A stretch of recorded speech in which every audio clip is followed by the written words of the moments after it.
Our next reader hails from outside Tucson, Arizona. He rose to literary fame as a novelist and a screenwriter in very short succession in the late 1980s, which is both a thrilling ride and a daunting trip into the unknown. Since then, he has become a multi-genre force, writing novels including his latest, Into the Stars, screenplays such as his work in progress, The Holy Road, poetry, essays, and what I personally call his Buffalo Bills Wild West show meets 21st century multimedia literary presentation, The New Moon Show. Just as importantly, he's been a warm and generous friend to many for a long time. A quick message from Penny Porter, a dear friend and longtime director of the Wrangling with Writing Conference in Tucson. Many years ago, my cattle rancher husband and I took our little girls out to a restaurant in Vista. Guess who our waiter was? Michael Blake. We found out we were both writers, and he showed me the legal pad he was writing on. I read several paragraphs of Dances with Wolves. Look how far this wonderful writer has come. Ladies and gentlemen, Michael Blake.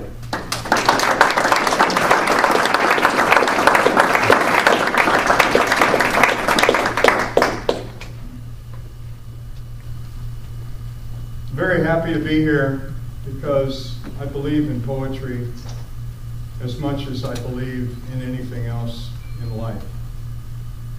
I think I've written a number of books. I've written a number of screenplays. I've also done a lot of other things and written a lot of poetry. The first time a poetic book ever published anything of mine was when Hummingbird Review did it. Charlie Redner put it in. And I was very, very proud of it, but I think what really amazed me was all of the people that were in the Hummingbird Review and how special it all was and how beautiful it all was. These are the kinds of things that we need to proceed with as humanity. And that's what we need to do. Hollywood is a place where faces drop, backs turn, doors shut, tables clear, phones click off, and voices fall suddenly over cliffs at the sound of a single word. Even if it's someone's first name, you have to be careful. Because if you say that single word, even by accident, your dream deal might just go up in smoke. The word, of course, is art. But I'm just very, very happy to be with these wonderful poets here today. I think it's great. I drove out from Tucson because I want to support this poetry that is going on. Because the more of that we do in the United States of America, the higher we're going to rise. And the people that come behind us, you know, 1202 taught me, life and death are totally connected. So don't worry about death. Just live from day to day. But be concerned about what comes after you've been on this earth. In 1991, I went up to a big, giant government concentration camp north of Reno, Nevada. I worked with the Bureau of Land Management. I talked with them. I asked them about what they were doing because I didn't know anything about wild horses. As time went on, it got heavier and heavier and heavier because no one ever told me the truth. The only people from the government that ever told me the truth were scared to death. And they would whisper in my ear when we were standing in the middle of nowhere alone, scared to death that if they said anything about what was going on, they wouldn't just be fired, they might be murdered. That's how desperate and horrible it was. Before I started to work against the government with all of this, I saw a horse.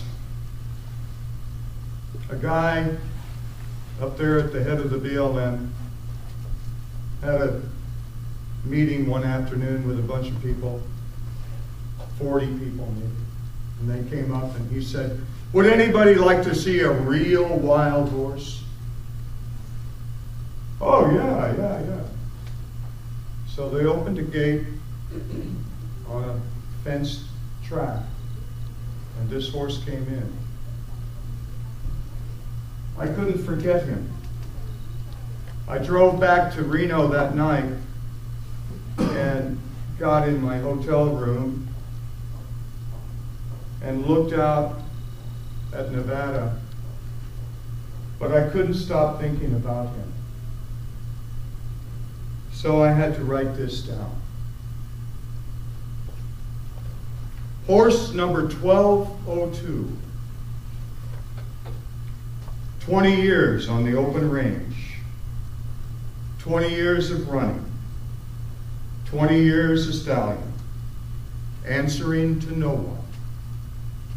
Now he is horse number 1202, prowling a circular pen of steel, moving lightly over the soft earth, sniffing, waiting, and moving again, unbowed.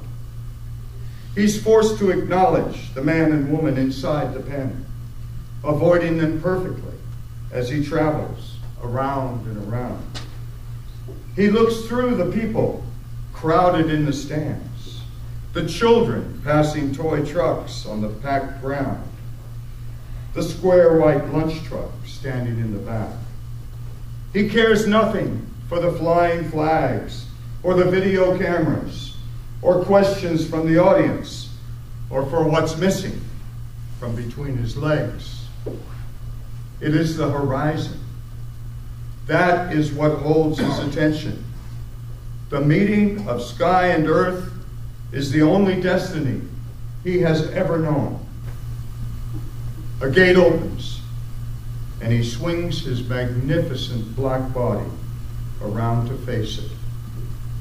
Now he treads carefully out, dancing on air, his wise head low for danger, his flowing tail arched, his monstrous neck rippling with power. In city traffic, I remember his eyes, so dark and wet, so full of God.